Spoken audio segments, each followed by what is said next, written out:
you feel like your life is going to last a long time. And if I was to talk to my 26-year-old self, I would tell that kid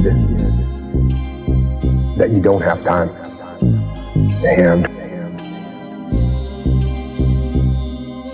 And you don't know when it's going to end. And so get out there and do the things you want to do.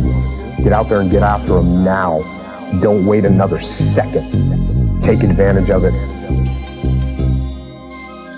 Get out there and live and strive to be better. Because the life you've got, which I just said was a gift, it is a gift. So live it.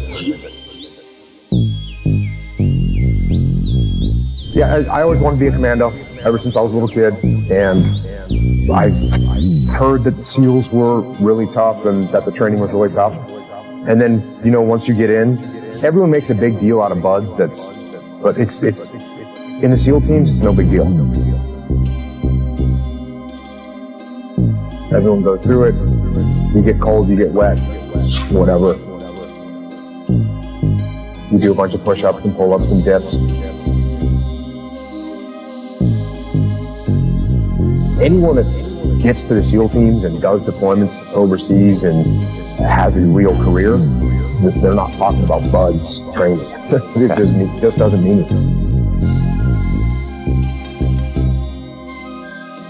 I had a guy that was, NCAA water polo team captain champion, and he quit. And I had a guy that was an Olympic alternate gymnast, and he quit. Just because someone's a good physical athlete, it doesn't mean that they're a good SEAL. Because being a good SEAL is a lot more than just being a good athlete. Being a good athlete is like the baseline. And it's everything that you learn to do after that. A good leader, a guy that's tactically sound, a guy that makes good decisions, a guy that's good under pressure, a guy that doesn't ever give up on trying to accomplish a mission. Those are the things that make a good SEAL. So you're always learning and growing, and I was always learning until the day I retired. Because it's not a boom, this happened and everything changed. It's a constant addition of skill set and repetition of situations where you become competent at your job.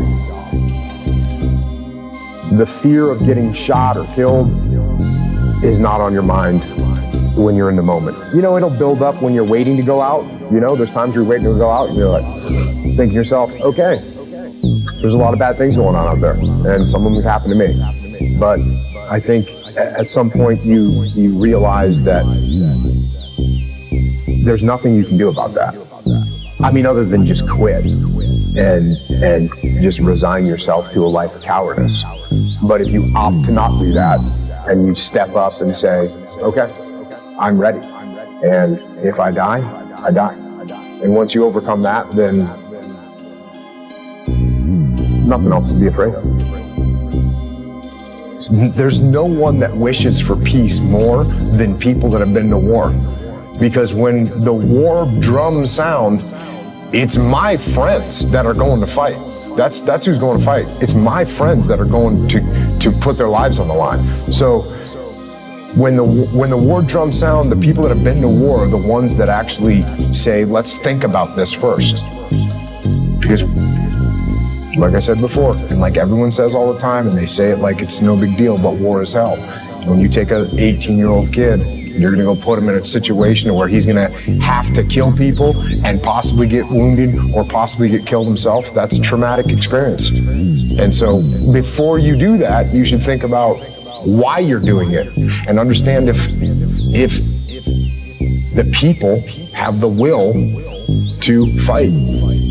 And the will to fight, as I've said many times before, the will to fight is the will to kill and it's the will to die. And those are some pretty big wills that you need to have. Almost immediately, we're going to memorial services for Army guys, Marines that are killed, which, was a rude awakening. So that's the welcome to Ramadi. The welcome to Ramadi is, you know, you're going to go and pay your respects to some guys that were just killed. And there's firefights in the city. So we're just across the river from the city. There's firefights in the city all day. There's firefights in the city all night.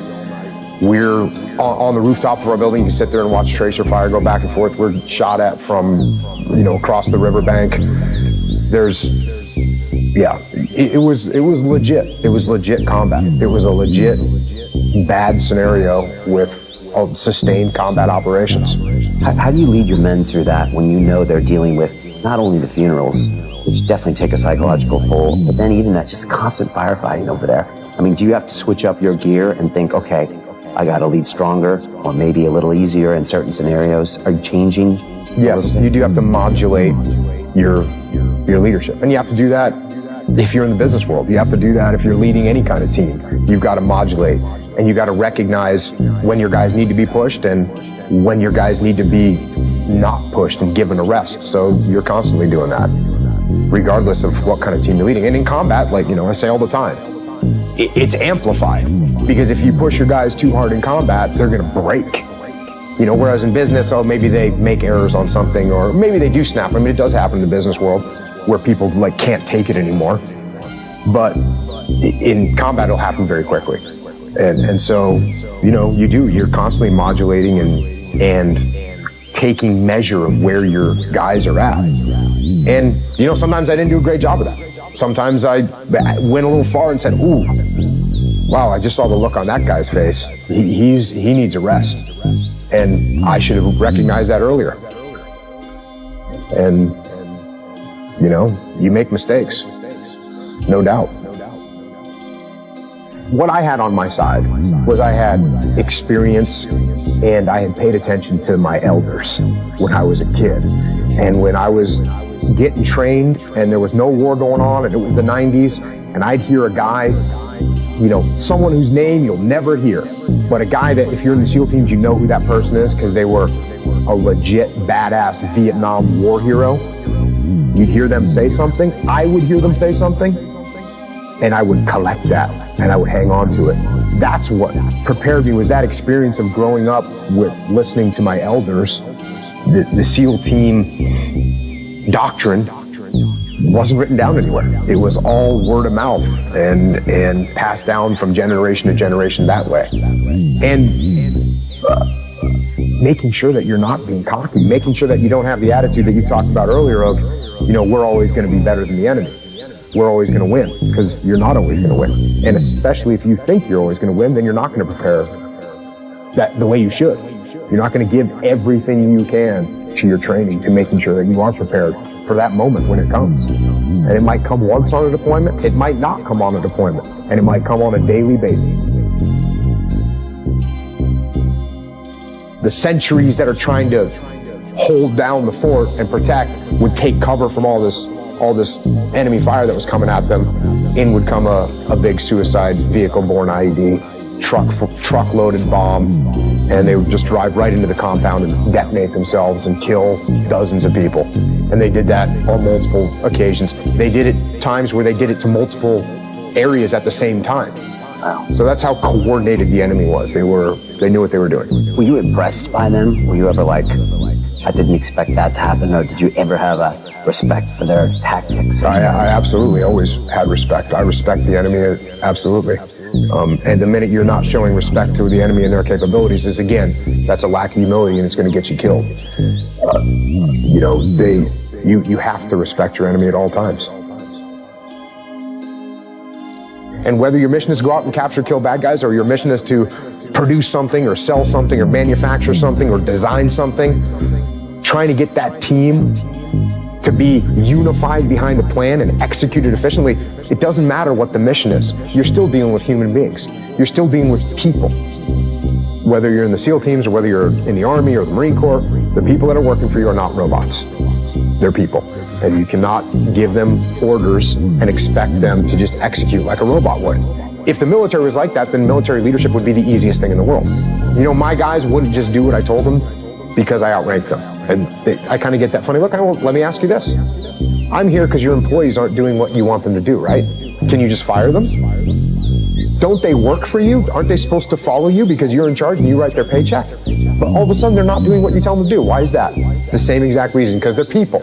And guess what? People want to own their own destiny. They want to be in charge of what's happening. They want to take ownership. They want to create the plan.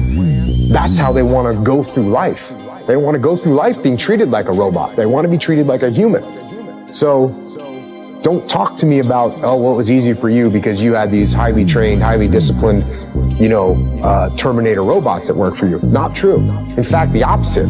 I had a bunch of hard-headed, the guys that you talked about earlier, I had a bunch of hard-headed, very determined, thick-skulled guys that, I had to get them to do what I wanted them to do. I had to get them to want to do what I wanted them to do. I had to make them think that it was what they wanted to do. That's the goal. That's what leadership is. And the worse your plan is thought out, the less response you're going to get. And just like in business world, the less input I get from you as we create this plan, the less apt you are to execute it correctly. So when it comes time, when you have to go execute something, I want you to plan it. I'm not going to plan it for you. I want you to plan it. Now I'm going to come and check out your plan, and we'll collaborate to make sure it's the best plan, because maybe I have more experience than you, or maybe I have some strategic vision that you don't have. But I want you to plan it. That way you own it. And if you own it, when you go to execute it, you're going to put that much more effort into it. That's hard to quantify, but that's real. That is real. If you come up with a plan, you're going to put more effort and more pride in executing that plan than if I come up with a plan and I give it to you and tell you to execute it.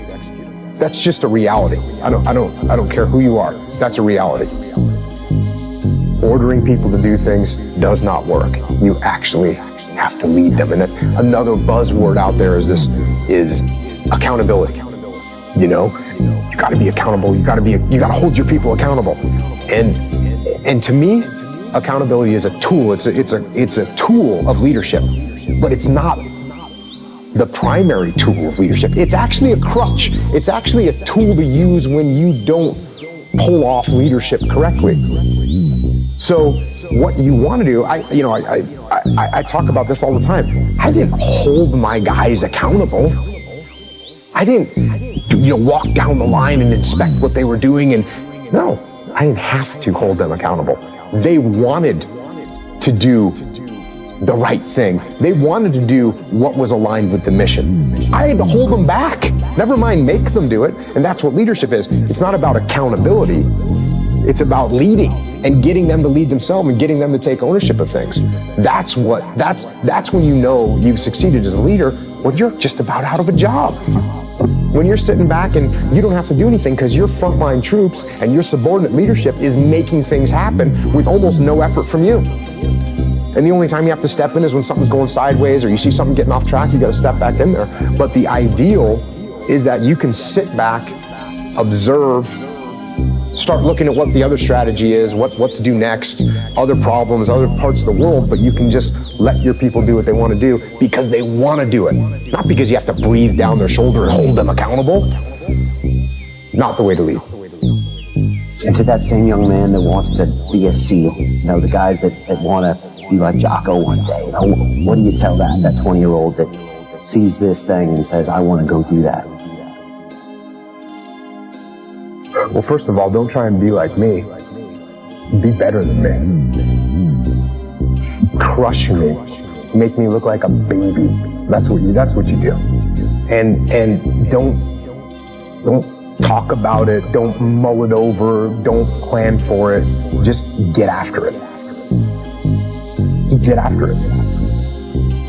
Make it happen. Use your force of will to make it happen. As a human being, the strongest thing you've got is your force of will. So take that force of will and make that happen.